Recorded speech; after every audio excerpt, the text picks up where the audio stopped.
नमस्कार दोस्तों। हम इस समय चल रहे हैं रस पढ़ने।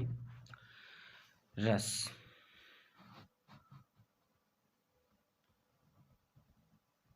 रस सब्जेक्ट रस है और रस पढ़ने चल रहे हैं। तो रस में क्या कहते हैं कि कविता और कहानी। सबसे पहली चीज इसमें ये होती है कि कविता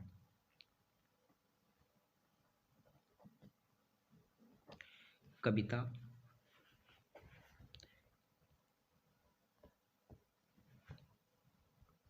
कहानी उपन्यास। कविता कहानी और उपन्यास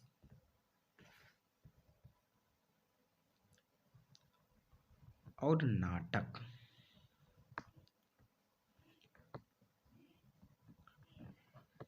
कविता कहानी उपन्यास नाटक।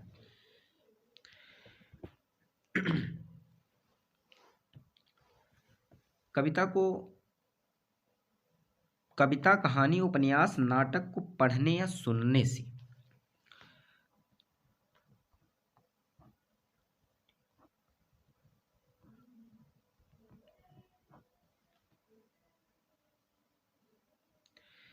पढ़ने और सुनने से और नाटक को देखने से,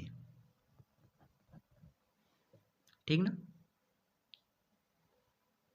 इन सब चीज को करने से जिस आनंद की, क्या चीज की, आनंद की, जिस आनंद की अनुभूति होती है हमें, जिस आनंद की अनुभूति होती है उसे हम रस कहते हैं। क्या कहते हैं? रस। कविता कहानी उपन्यास और नाटक को पढ़ने या सुनने और नाटक को देखने से जिस आनंद की अनुभूति होती है हमें, उसे हम रस कहते हैं। ठीक। तो रस रस जो होता है, रस शब्द जो होता है, रस काव्य, जो एक काव्य होता है, काव्य की आत्मा होती है। क्या होती है? काव्य की आत्मा। रस काव्य की आत्मा होती है। ठीक। अब आपको इतना डिफिनेशन इंपॉर्टेंट है, ये इंपॉर्टेंट है। इतना डिफिनेशन आपके लिए इंपॉर्टेंट है ये, ठीक ना। ये इतना डिफिनेशन आपके लिए इंपॉर्टेंट है। फिर बात आ जाती है कि रस तो हमने जान लिया, लेकिन रस कितने प्रकार का होता है। रस हमने जान लिया कि रस इतना होता है, और रस कितने प्रकार का होता है। रस की मैंने परिभाषा पढ़ी, रस कितने प्रकार का होता है। तो रस जो होता है वो 10, हम यहाँ पे आपको 10 प्रकार पढ़ाएंगे। रस जो है 10 प्रकार का होता है। ठीक। हम आपको रस 10 प्रकार का पढ़ाएंगे। इस वीडियो में देखो कितना पढ़ाते हैं। पहला रस जो होता है, आपके लिए हम पहला रस लाते हैं। पहला रस, तो पहला रस जो है आपका वो है श्रृंगार रस। क्या है? श्रृंगार रस। ठीक। दूसरा रस जो है आपका वो है हास्य रस। तीसरा रस जो है आपका वो है करुण रस। चौथा रस जो है आपका वो है रौद्र रस। ठीक। रौद्र रस। और जो आपका पांचवा रस है, क्या है? पांचवा रस वो है वीर रस। पांचवा रस आपका वीर रस है। उसके बाद में छठवां रस आता है। तो छठवां रस जो है आपका वो है भयानक, या है ये भयानक रस। सातवां रस की बात करते हैं तो सातवां रस है विभत्स, विभत्स, वत्स, विभत्स रस, ठीक ना। आठवां रस, आठवां रस आपका है आदृश्य रस। आदृश्य क्या है? आदृश्य, आदृश्य रस, ठीक ना। यहाँ हलंत लगेगा और नहीं, अदृश्य अलग है और अद्भुत एक अद्भुत रस है, अद्भुत। तो हम आठवां अद्भुत रस कर लेते हैं, ठीक ना, अद्भुत रस, ठीक। और नौवां रस जो है आपका वो है शांत रस। क्या है? शांत रस। और जो 10वां रस है आपका वो है वत्सल रस, वत्सल्य रस, ठीक ना, वत्सल्य रस। तो आपको हम 10 रस बताए। पहला श्रृंगार रस, दूसरा हास्य रस, तीसरा करुण रस, चौथा रौद्र रस, पांचवा वीर रस, छठवां भयानक रस, सातवां विभत्स रस, आठवां अद्भुत रस और नौवां शांत रस और 10वां वात्सल्य रस, ठीक। अब सबसे पहले हम इसमें पढ़ेंगे श्रृंगार रस। तो श्रृंगार रस जब हम पढ़ेंगे, सबसे पहले मैं श्रृंगार रस की बात करता हूँ। श्रृंगार रस क्या होता है, ठीक। श्रृंगार रस की बात करता हूँ। श्रृंगार रस क्या होता है, श्रृंगार रस की परिभाषा क्या होती है, हम आपको सब बताएंगे। तो सबसे पहले श्रृंगार रस, सबसे पहले हम बात करते हैं श्रृंगार रस की, ठीक। श्रृंगार रस की बात करते हैं। सबसे इम्पोर्टेंट जो इसमें शब्द है वो आपको हम बताते हैं कि रति है। क्या है? रति। रत नामक शब्द जो ये है, जो हमने बताया अभी, सबसे इम्पोर्टेंट शब्द है। तो इसमें हम बताते हैं कि श्रृंगार रस की परिभाषा क्या होती है। पहले अपने मुख से बोलकर एक बार बता देते हैं आप लोगों को, उसके बाद में हम लिखवाएंगे श्रृंगार रस की परिभाषा, ठीक ना। सहृदय के चित्त में रति नामक अस्थाई भाव का जब विभाव, अनुभाव और संचारी भाव से संयोग होता है तो वहां पर श्रृंगार रस का रूप धारण कर लेता है, ठीक। तो हम बात करते हैं कि श्रृंगार रस की परिभाषा जब लिखते हैं तो कैसे लिखते हैं, ठीक ना। ये देखो कैसे लिखा जाता है श्रृंगार रस की परिभाषा, ठीक ना। साहृदय, साहृदय के चित्त में, साहृदय के चित्त में, यहाँ ये जो चित्त है इसमें थोड़ा ऐसे मिलाया जाएगा, ठीक ना। चित्त में रति नामक, नामक अस्थाई भाव, ठीक ना, अस्थाई भाव का जब विभाव कामा अनुभाव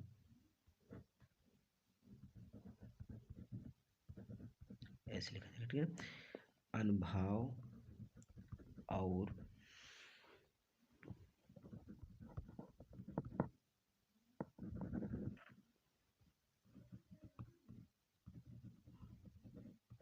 संचारी भाव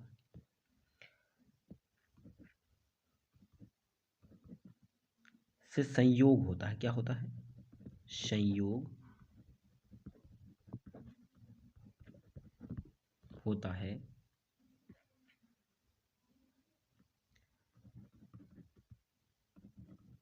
तो वह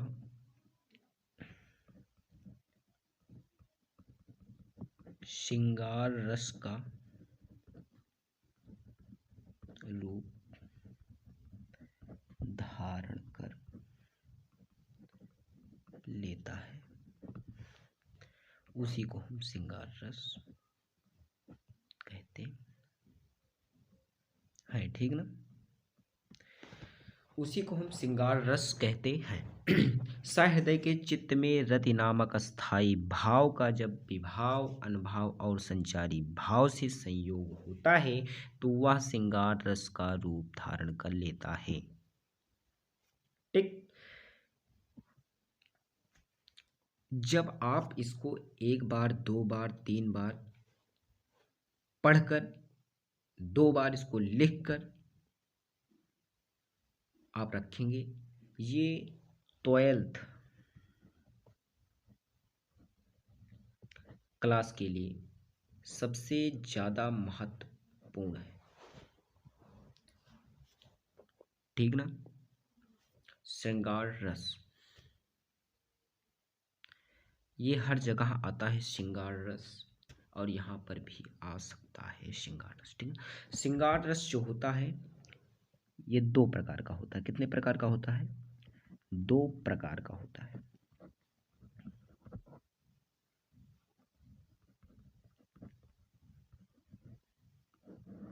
ये दो प्रकार का होता है। श्रृंगार रस दो प्रकार का होता है। ठीक ना। श्रृंगार रस दो प्रकार का होता है। अब हम आपको बताते हैं कौन कौन सा होता है। तो पहला प्रकार इसमें देखिए, श्रृंगार रस कौन होता है। सबसे पहले श्रृंगार रस होता है संयोग। संयोग श्रृंगार। ठीक ना। क्या होता है? संयोग श्रृंगार। और दूसरा जो हमने कहा है वो होता है, क्या कहा है? वियोग। वियोग श्रृंगार। ठीक। संयोग श्रृंगार और वियोग श्रृंगार दो प्रकार का होता है। अब हम बात करते हैं संयोग श्रृंगार की। किसकी बात करते हैं हम? संयोग श्रृंगार की। तो हम संयोग श्रृंगार की बात करते हैं तो संयोग श्रृंगार क्या होता है इसके बारे में बात करते हैं। तो आपको हम संयोग श्रृंगार की परिभाषा बताते हैं कि संयोग श्रृंगार की परिभाषा क्या होती है। ठीक ना। तो संयोग श्रृंगार की परिभाषा क्या होती है हम इसको बताते हैं आपको। जो संयोग श्रृंगार होता है, सबसे शुद्ध परिभाषा है, एक नायक रख लो। ठीक। और एक नायिका रख लो। क्या रखोगे आप? एक नायक और एक नायिका। नायक और नायिका, मान लो ये नायक है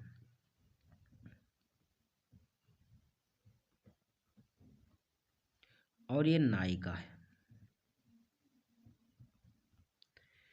नायक और नायिका के मिलन, इन दोनों का मिलन, क्या? मिलन।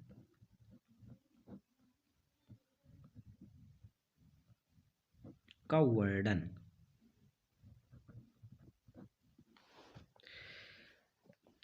नायक और नायिका, नायक और नायिका मतलब नायक और नायिका का मिलन का वर्णन चाहे जहां हो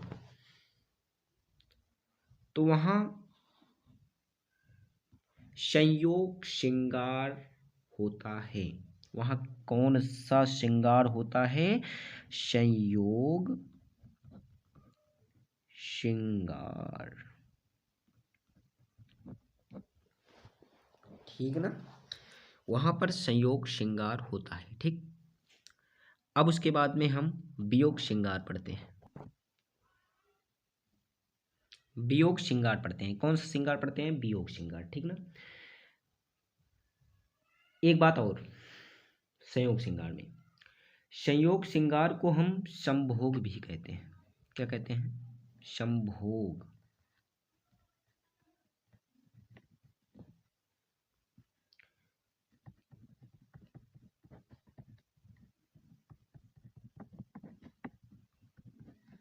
संयोग श्रृंगार को हम क्या कहते हैं? संभोग श्रृंगार।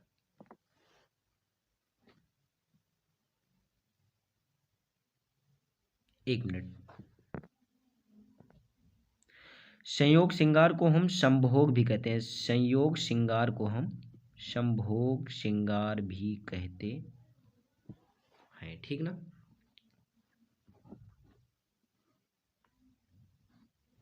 संयोग श्रृंगार को हम संभोग श्रृंगार भी कहते हैं। दूसरा पॉइंट हमने कहा था कि वियोग श्रृंगार पढ़ेंगे। वियोग, रुकिए एक चीज और, संयोग श्रृंगार का उदाहरण,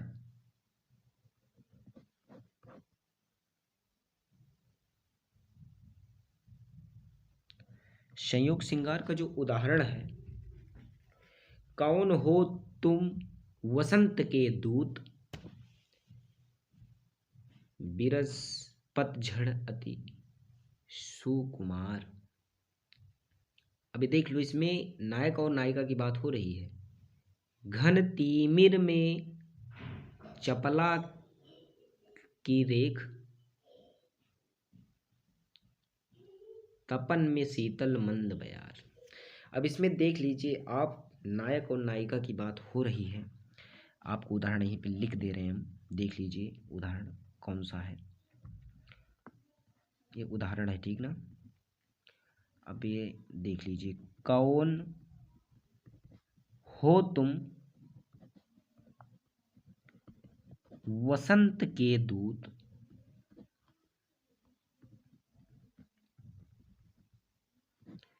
बिरस पतझड़, ऐसे लिखा जाएगा पतझड़, ठीक ना। पतझड़ में अति सुकुमार। तीसरी लाइन देखो, घन तिमिर में चपला की रेख, ठीक। ये चपला लिखा है, ठीक। ये तिमिर लिखा है, ठीक ना। दिखा तिमिर, ये तिमिर लिखा है, ये चपला लिखा है, ठीक। रेख, तपन में शीतल, तपन में शीतल मंद बयार, तपन में शीतल मंद बयार। अब पढ़ते हैं हम वियोग श्रृंगार। कौन सा श्रृंगार? वियोग श्रृंगार। अब हम वियोग श्रृंगार पढ़ते हैं। देखिए, वियोग श्रृंगार। अब हम वियोग श्रृंगार पढ़ते हैं। अब वियोग श्रृंगार को एक नाम और है, वियोग श्रृंगार का एक नाम और है। कौन सा नाम है? वियोग श्रृंगार का एक नाम और है, वो बताते हैं आपको। विप्लंब। क्या नाम है?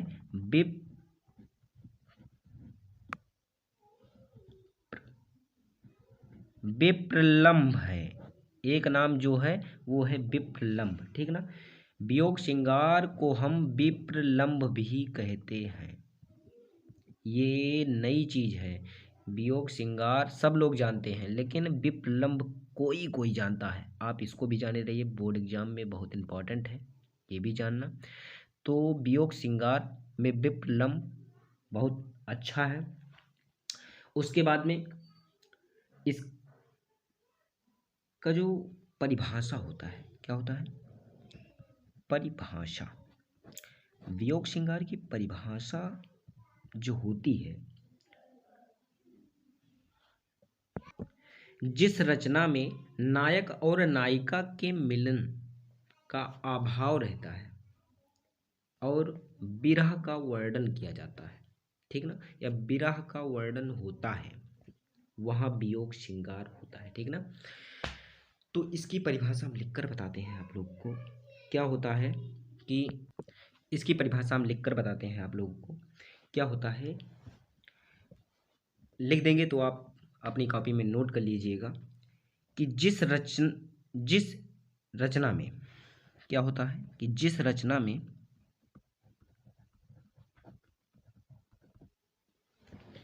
नायक और नायिका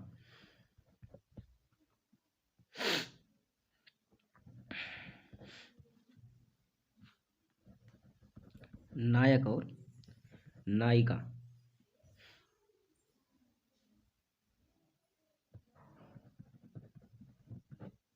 नायक और नायिका के मिलन,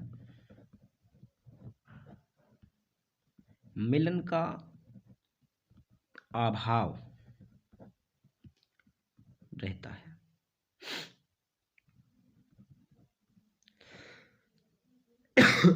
सॉरी,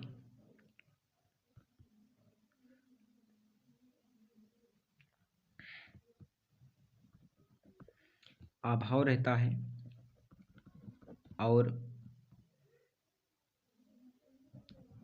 विरह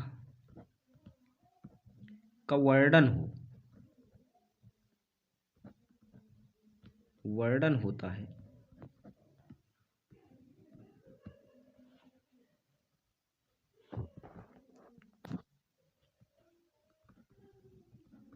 वहाँ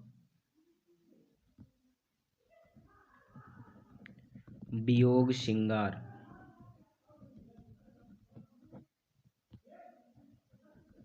होता है, ठीक ना, वहाँ पर वियोग श्रृंगार होता है। आपको ये उदाहरण क्या नाम है, परिभाषा आपको बता दिए हैं। अब आपको उदाहरण बताते हैं, उदाहरण क्या होता है, ठीक ना। उदाहरण वैसे बता दे रहे हैं, उतना टाइम है नहीं, क्लास एंड करने का समय हो गया है। मेरे प्यारे नव जलद से कंज से नेत्र वाले, जाके आए ना मधुवन से, ओ ना भेजा संदेशा, मैं रो रो के प्रिय विरह से बावली हो रही हूँ, जाके मेरी सब दुख कथा श्याम को तू सुना दे। ये है वियोग श्रृंगार का, विप्रलभ श्रृंगार का उदाहरण। और इस वीडियो को सब्सक्राइब करिए, लाइक करिए, शेयर करिए अधिक से अधिक लोगों के पास।